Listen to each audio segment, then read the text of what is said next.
दुनिया की सबसे घातक महिला आर्मी फोर्सेस। जी हाँ, आजकल महिलाएं किसी भी काम में पुरुषों से पीछे नहीं है, चाहे वो जंग का मैदान ही क्यों ना हो।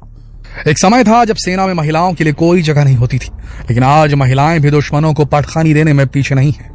आज के वीडियो में हम आपको दुनिया की कुछ ऐसी घातक महिला फोर्सेस के बारे में बताने जा रहे हैं, स्पेशल फोर्सेस के बारे में बताने जा रहे हैं, जिन्हें देखकर आपका सर भी महिला शक्ति के आगे नतमस्तक हो जाएगा।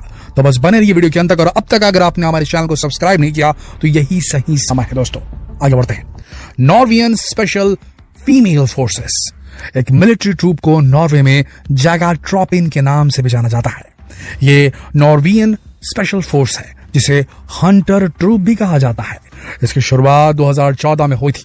इस फोर्स की शुरुआत एक एक्सपेरिमेंट के तौर पर की गई थी, लेकिन इसकी सफलता की वजह से इसे सेना में स्थान मिल गया। इस सेना में लगभग 300 हाईली ट्रेंड महिला सैनिक हैं। ट्रेनिंग के दौरान इन्हें कई तरह की कठिन परिस्थितियों में रहना होता है। इन्हें 15 किलोमीटर की दूरी 9 मील की स्पीड से पूरी करनी होती है, वो भी 22 किलो के बैग पैक और बूट के साथ। इस मार्च में जंगलों से गुजरना शामिल है और इसे 2 घंटे 15 मिनट के भीतर पूरा करना होता है। इसके अलावा 11 मिनट के भीतर 400 मीटर तैरना होता है। इन्हें लगातार 25 मिनट तक पानी में रहने की ट्रेनिंग भी दी जाती है। साथ ही 40 से 50 पुशअप्स, वो भी 2 मिनट में, और 3 किलोमीटर की दौड़ 13 मिनट में। सोच कर ही समझ आ रहा होगा कि इनकी ट्रेनिंग कितनी कड़ी होती है। ये सेना अपने हर मिशन को कामयाबी से अंजाम देती है और आज ये नॉर्वे की सेना की शान है। अगली फोर्सेस है चीनी आर्म्ड फोर्सेस।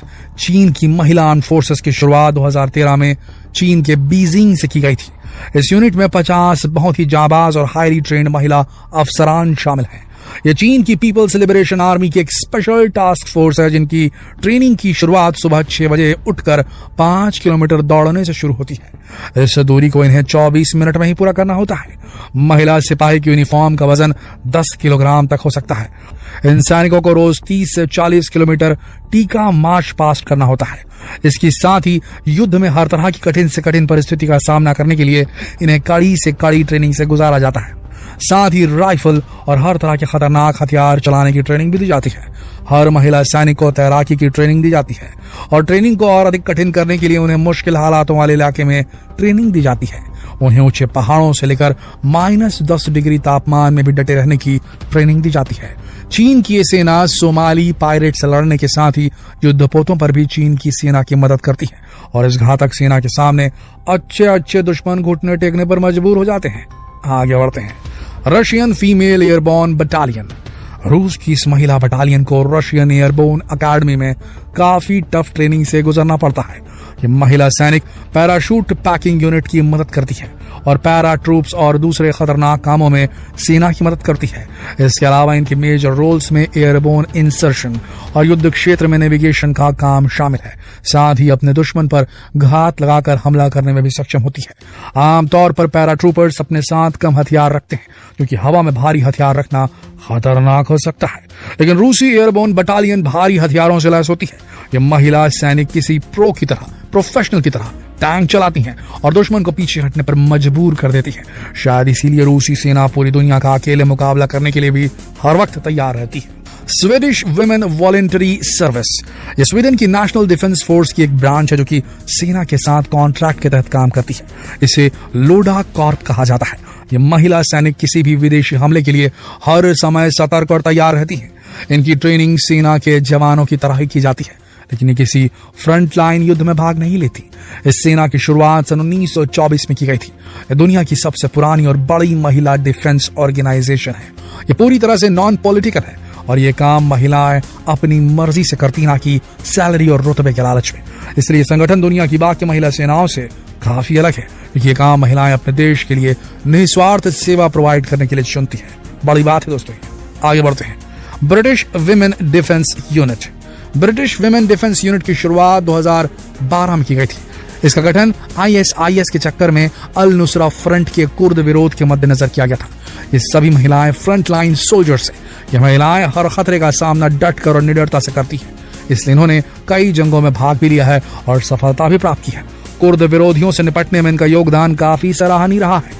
वह बात और थी कि जब ये महिलाएं युद्ध में उतरती थी तो सामने वाला इन पर हथियार नहीं उठा पाता था, क्योंकि इनकी मान्यता थी कि यदि वे महिला को मारेंगे तो वो स्वर्ग नहीं जा पाएंगे, इसलिए उन्हें पीछे हटना पड़ता था। लेकिन ये महिलाएं किसी भी कीमत पर अपने दुश्मन को बिल्कुल कतई नहीं छोड़ती थी। आगे बढ़ते हैं। कनेडियन स्पेशल ऑपरेशन फोर्सेस, ये कॉम्बैट ट्रूप कनाडा में विदेशी हमलों और आतंकवाद से निपटने के लिए हर पल तैयार रहती है। इन महिलाओं को संवेदनशील इलाकों और एक्सप्लॉयटेशन, डिफेंस, डिप्लोमेसी और हॉस्टेज रेस्क्यू के लिए स्पेशल ट्रेनिंग दी जाती है। इसके अलावा ये सेना की मदद करने के लिए समुद्र में भी जाती है। 1989 में बनाए गए विशेषाधिकार के तहत कनाडा में महिलाएं सभी तरह की मिलिट्री एक्टिविटीज में भाग ले सकती हैं, और सन 2000 में बनाए गए कानून के अनुसार कनाडा की महिला फोर्स सबमरीन वॉर में भी शामिल हो सकती है। दुनिया के किसी भी देश में महिलाओं को इस तरह का अधिकार नहीं है। इस तरह यह सेना दुनिया की पहली महिला सेना है जो कि सबमरीन वॉर में भी भाग ले सकती है। आगे बढ़ते हैं, मिलाते हैं आपको जर्मनी की स्पेशल फोर्सेस से। इस फोर्स की शुरुआत 2001 में की गई थी। ये सेना अब तक नेवी और आर्मी के साथ कई सफल ऑपरेशन को अंजाम दे चुकी है। इस ट्रूप की ट्रेनिंग 6 साल तक चलती है। ट्रेनिंग के पहले सप्ताह में ही सैनिकों की फिजिकल फिटनेस चेक की जाती है, जिसमें उन्हें कई तरह के गेम खेलने पड़ते हैं। इसके बाद उन्हें पैराशूट से ग्राउंड पर आने और समुद्र में युद्ध लड़ने की ट्रेनिंग भी दी जाती है। उन्हें कठिन हालातों का मुकाबला करना भी सिखाया जाता है। इस तरह ये ट्रेनिंग इन महिला सैनिकों को हर तरह की जंग के लिए तैयार कर डालती है। आगे बढ़ते हैं और आपको मिलवाते हैं ऑस्ट्रेलियन डिफेंस फोर्स से। इस फोर्स की शुरुआत 2011 में की गई थी, ताकि महिला सैनिक भी फ्रंट लाइन वॉर में भाग ले सकें। इन महिलाओं को हॉस्टेज रेस्क्यू, आतंकवाद, आर्मी और नेवी के साथ ऑपरेशन परफॉर्म करने की ट्रेनिंग दी जाती है। ये महिला सैनिक कई एयर स्ट्राइक्स और जंगों में भाग ले चुकी हैं और देश को जीत दिला चुकी हैं। आगे बढ़ते हैं और आपको मिलवाते हैं न्यूजीलैंड की डिफेंस फोर्सेस से। अगर सेना में महिला सैनिकों की बात करें तो न्यूजीलैंड पहले नंबर पर आता है। यहाँ महिला सेना देश में शांति बनाए रखने में काफी मदद करती है। ये सेना यूनाइटेड नेशंस के शांति अभियानों में भी भाग लेती है। इसके कुछ एग्जाम्पल्स हैं समलन आइलैंड, लेबनान, अंगोला, कंबोडिया। यहाँ ये सेना काफी सफल रही थी। दोस्तों, इन महिला फोर्सेस में अभी भारत का नाम कहीं भी नहीं है, लेकिन ऐसा नहीं है कि हमारे देश की महिलाओं में देशभक्ति का जज्बा नहीं है। अगर उन्हें मौका मिले तो वो भी हमारे दुश्मनों के छक्के छुड़ा सकती हैं।